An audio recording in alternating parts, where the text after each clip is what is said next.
Assalamualaikum warahmatullahi wabarakatuh. Bismillahirrahmanirrahim.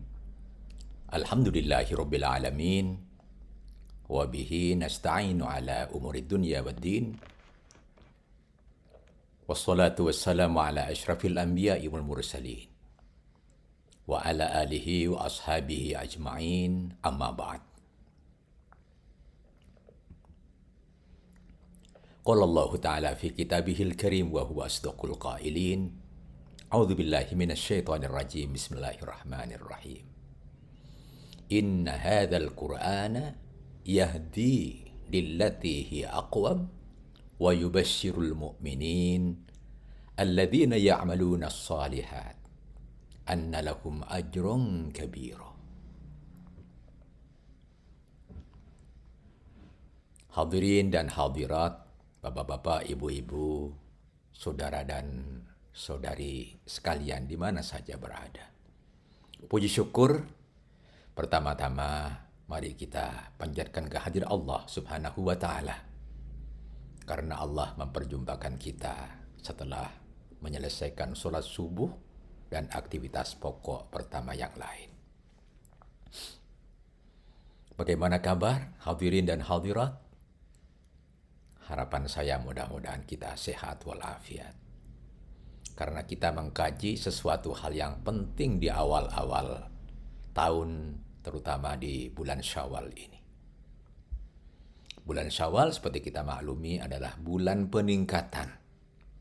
Karena kita telah melaksanakan ibadah puasa yang tentunya disitulah banyak aktivitas yang dapat kita petik, dan tentunya yang tidak bisa kita lupakan adalah Al-Quran ini sendiri. Karena itu, pada saat-saat kita bersama mengkaji Al-Quran, maka kita tentunya belajar memetik hal-hal terkait dengan Al-Quran ini.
Ya, saya lanjutkan.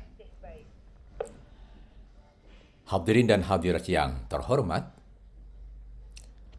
Al-Quran, seperti kita maklum, adalah kalamullah, kitab suci yang berisi firman-firman Allah yang diturunkan kepada Nabi Muhammad, yang sampai kepada kita sekarang secara mutawatir melalui malaikat Jibril. Alhamdulillah, kitabnya sudah ada dan dipegang oleh kaum muslimin dan muslimat yang bisa kita peroleh di mana saja. Berarti untuk mengkaji Al-Quran, peluang besar ada di tengah-tengah kita.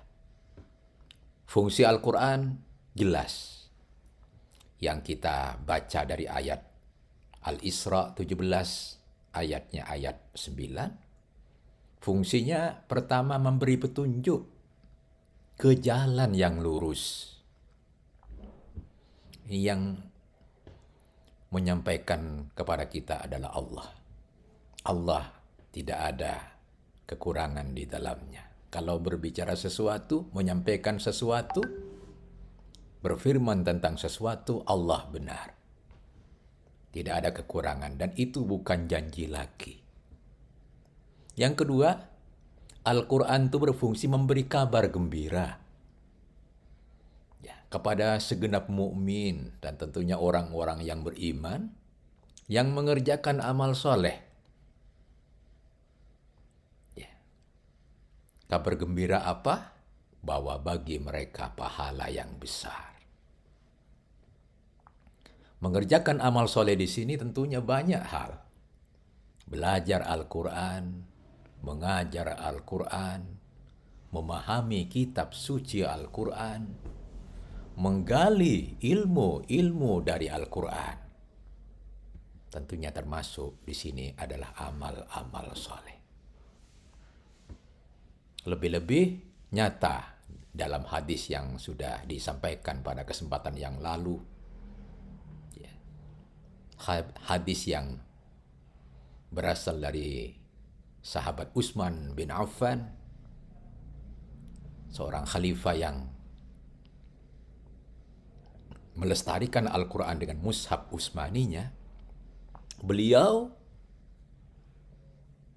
telah menyampaikan garis-garis penting berkaitan dengan Al-Quran di sabdanya Rasulullah yang diriwayatkan oleh beliau. Disebutkan di situ, khairukum man ta'allamal Qur'ana wa 'allamahu. Dari sisi petunjuk kebaikan Al-Quran, maka Al-Quran adalah termasuk kitab suci yang pertama-tama yang terbaik untuk kita lestarikan dalam belajar dan mengajarkan kitab suci Al-Quran itu. Dari uraian-uraian sebelumnya, kita tentunya sudah banyak memetik berkenaan dengan Al-Quran ini.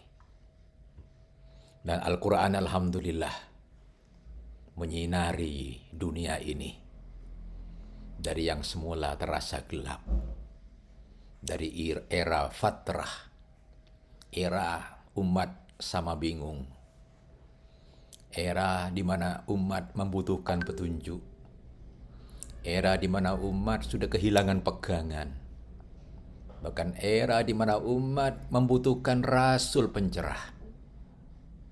Di era-era sekitar ratusan tahun sebelum Rasulullah diutus, benar-benar umat bingung ketika itu. Umat di era Fatra itu sudah kehilangan seorang rasul dalam keyakinan Islam, rasul sebelum yang akhir zaman, karena beliau diangkat oleh Allah sesuai dengan kehendak Allah, ke langit yang Allah kehendaki. Tentunya begitu rasul itu diangkat, kosonglah dunia ini dari seorang rasul. Padahal yang namanya rasul adalah menyampaikan petunjuk-petunjuk benar Allah. Seperti kita maklum, Rasulullah yang telah turun ke tengah-tengah kita yang tampak misinya adalah 25 orang Rasul. Kita kenang beliau itu adalah Nabi Adam, Nabi Idris, Nabi Nuh, Nabi Saleh, Nabi Lut, Nabi Ismail, Nabi Ishak, Nabi Yakub, Nabi Yusuf, Nabi Ayub, Nabi Shu'aib, Nabi Harun, Nabi Musa, Ilyasa, Zulkifli, Nabi Daud, Nabi Sulaiman, Nabi Ilyas, Nabi Yunus, Nabi Zakaria, Nabi Yahya dan Nabi Isa alaihimussalam, serta Nabiullah Muhammad sallallahu alaihi wasallam. Luar biasa. Rasul itu meluruskan apa-apa yang ada di dunia ini yang ketika itu terasa bengkok. Rasul tidak minta bayaran ke tengah-tengah kita. La as'alukum alaihi ajra illal mawaddah fil qurba. Demikian banyak kita dengar ungkapannya. Jadi Rasul itu diutus tidak minta upah. Tidak minta sesuatu pun dari umatnya. Walaupun Rasul itu dahar seperti umat dahar sesuatu. Makan seperti umat makan sesuatu. Dan minum seperti umat itu minum sesuatu. Itulah Rasulullah. Dan Rasul itu sejak Nabi Adam alaihissalam hingga Nabi Isa alaihissalam, bahkan hingga Rasulullah Muhammad sallallahu alaihi wasallam diutus oleh Allah. Rasul-rasul itu benar-benar dianugerahi sesuatu pemahaman dan mukjiz dari Allah Subhanahu wa taala yang penting bagi umatnya. Karena Rasul itu dari kalangan umat itu sendiri, ya umat manusia, maka Rasul itu tentunya menyampaikan sesuatu yang layak diketahui oleh umat manusia. Khusus untuk Rasulullah Muhammad sallallahu alaihi wasallam yang layak diketahui dan patut diketahui adalah Al-Qur'an ini sendiri.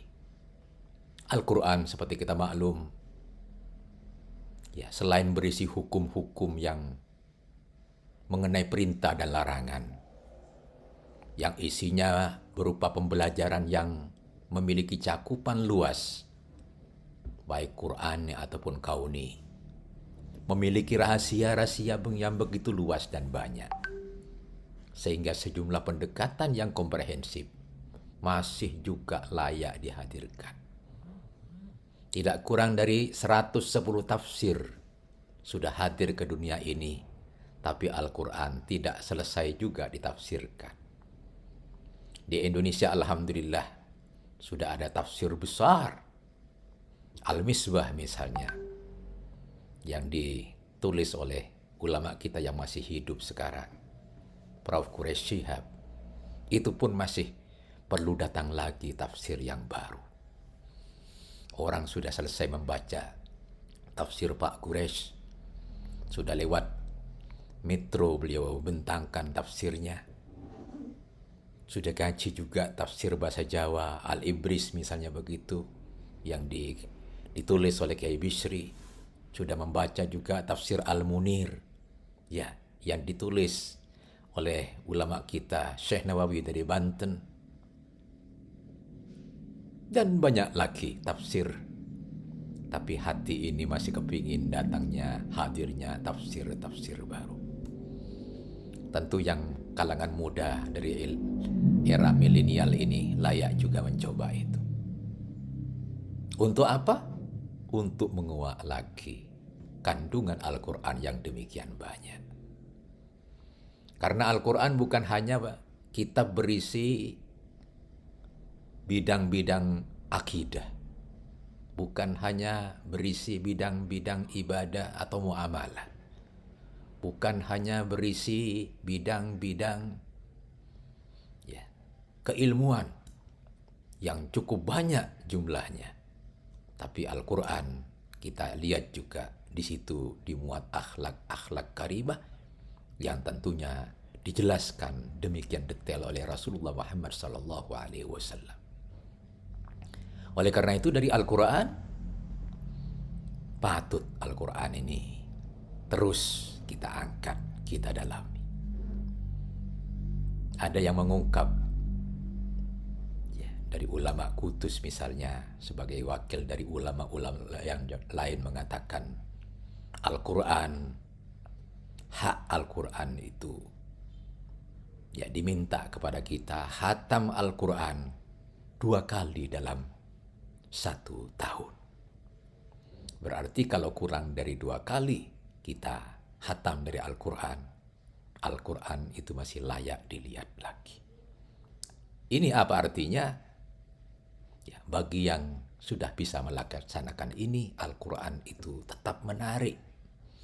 Dibaca Al-Quran keluar inspirasi. Dibaca Al-Quran keluar petunjuknya. Dibaca Al-Quran minta digali Al-Quran itu. Berarti semacam inspirasi Al-Quran bagi kita, dan itu inspirasi benar-benar menginspirasi. Di Al-Quran kalau kita membaca disebut juga di situ fa'alhamaha fujuraha wa taqwaha. Kalau Al-Quran dibaca keluar inspirasi yang segar dari Al-Quran. Inspirasi terkait dengan ketakwaan kepada Allah. Terkait dengan hal-hal baru di otak ini yang mentak dijawab. Tapi ada juga Al-Quran bagian tidak tepat membacanya. Ya, hal-hal tentunya ya kadang-kadang menantang lagi dia membaca lagi. Sehingga begitu dia menantang Al-Quran, nah Al-Quran kadang-kadang menyuarakan sesuatu hidayah dari Allah. Tidak sedikit di dunia ini orang yang benci ya Al-Quran ini. Dia kemudian terpesona setelah benci bertahun-tahun kepadanya. Betapa eman kita membenci Al-Quran. Kalau toh akhirnya kita terperangah, terpesona dengan kehebatan kitab suci Al-Quran. Bapak-bapak dan ibu-ibu, saudara dan saudari sekalian. Maka kalau begitu, bagaimana terbaiknya? Jalan terbaik bagi kita pertama-tama, ingat inti Al-Quran. Ingat bahwa Al-Quran adalah kitab yang perlu dibaca. Huwal makru. Disebut Al-Quran itu karena dia menantang untuk dibaca. Dia minta dibaca memang. Semakin dibaca, bukan orang itu sudah selesai membaca. Tidak, tertantang lagi dia membaca lagi. Ramadan pun dibaca habis, diulang lagi dia. Coba dipahami. Keluar lagi hal baru. Berarti Al-Quran ini menantang kepada kita. Lebih-lebih orang yang sudah membacanya tahu teknik membacanya. Yang kita kenal dengan ilmu tajwid.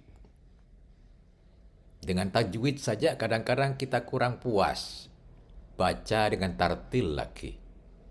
Dengan tajwid, tartil. Tajwid panjang pendeknya sudah benar. Dengungnya benar. Tartil lagi dibaca dengan pas. Belum lagi tahu ilmu qiraahnya. Orang yang tahu ilmu qiraatil Quran, subhanallah. Al-Quran saja bisa dibaca dengan berbagai bacaan yang sudah ada dalam dunia keilmuan sekarang. Qiraatus sab'ah misalnya. Ya, dalam bahasa Jawa kita kenal Jawa Solo. Ya, kita kenal Jawa Jogja. Jawa Pekalongan misalnya.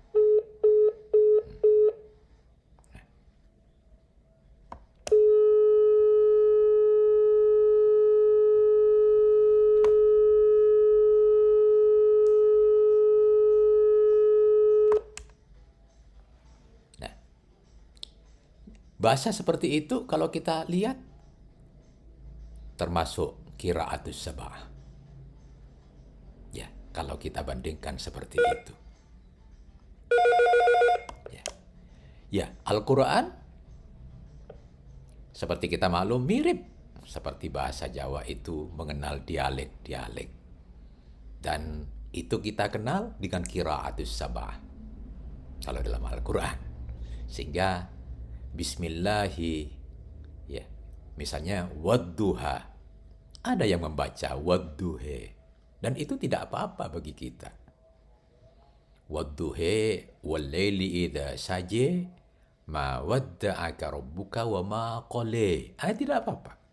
Ada ilmunya, ada kiai yang khusus mengenalkan ilmu-ilmu ini.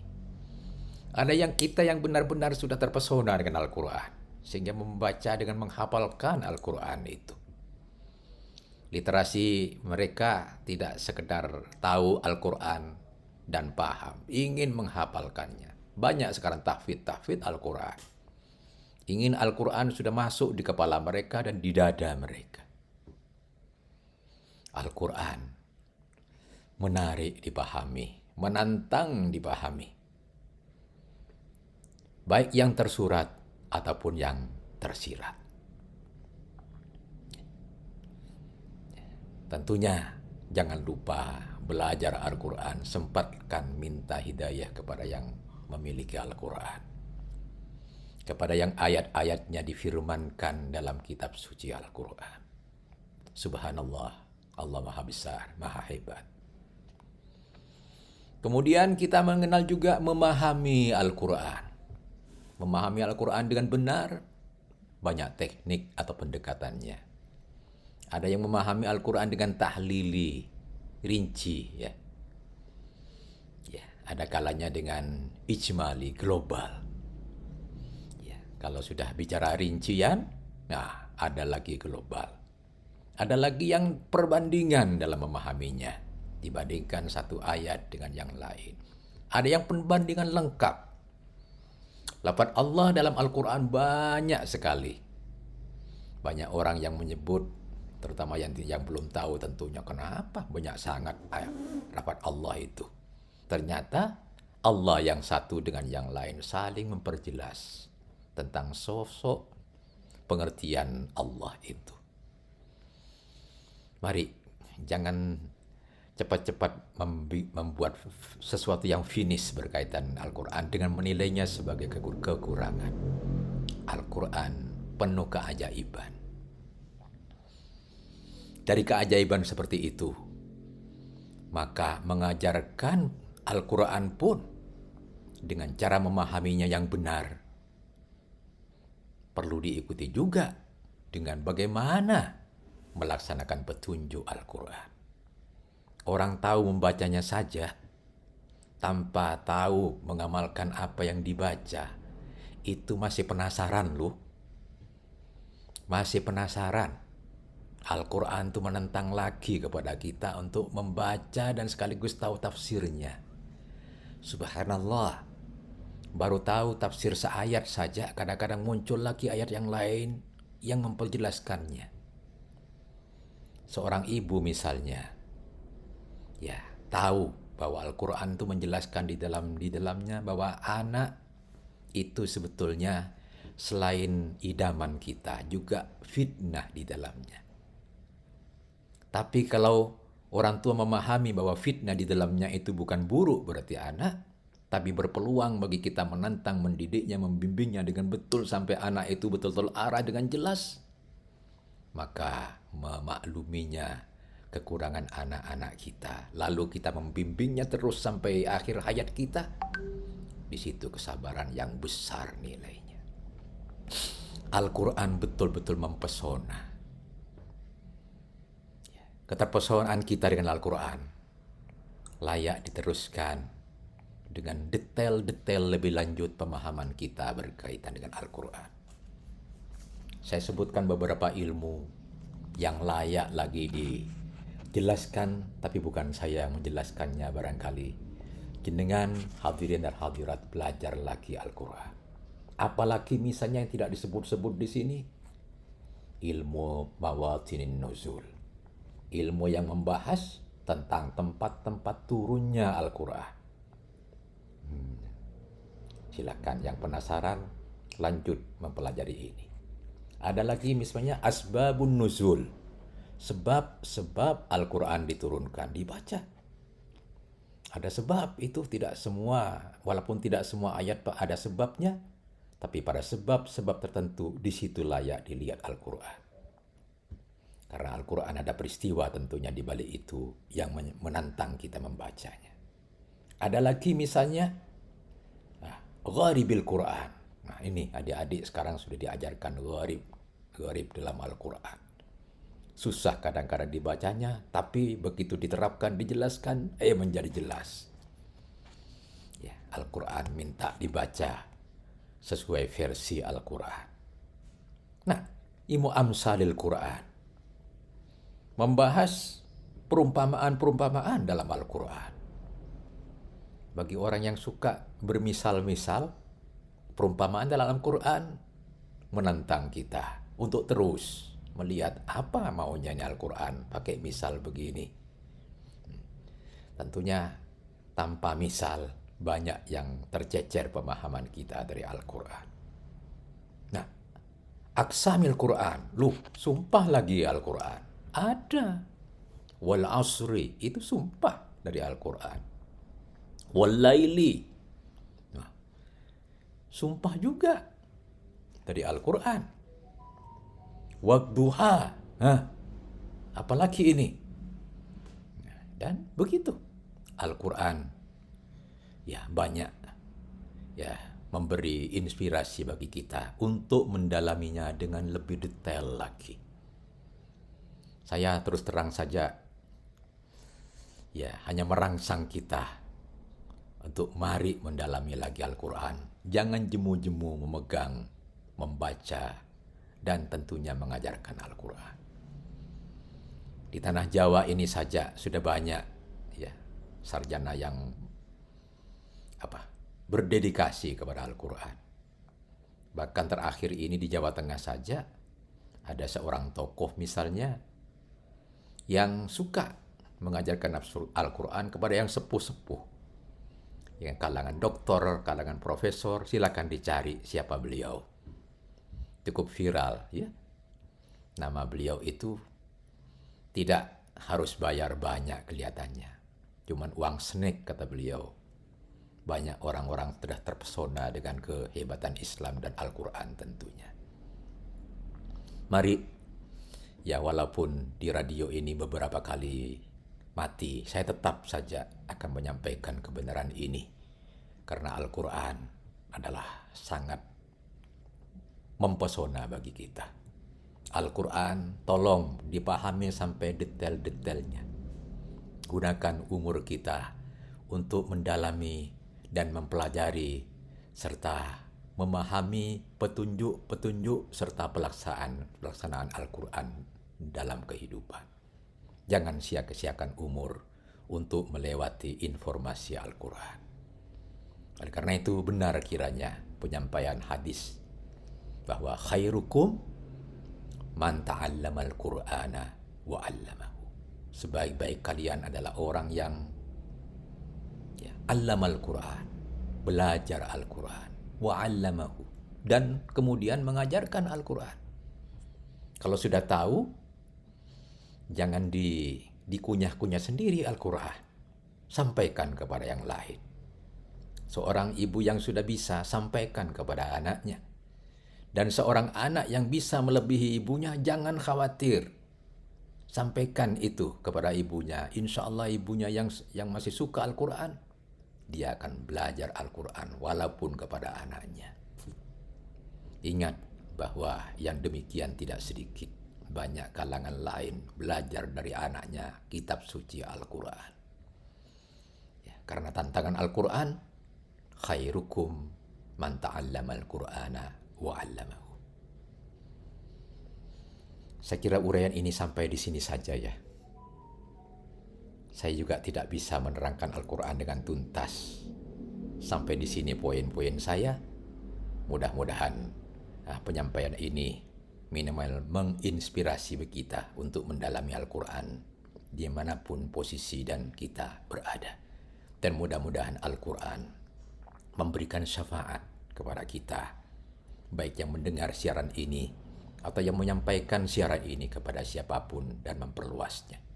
Sekian, ada salah, ada khilaf, saya mohon maaf. Wassalamualaikum warahmatullahi wabarakatuh.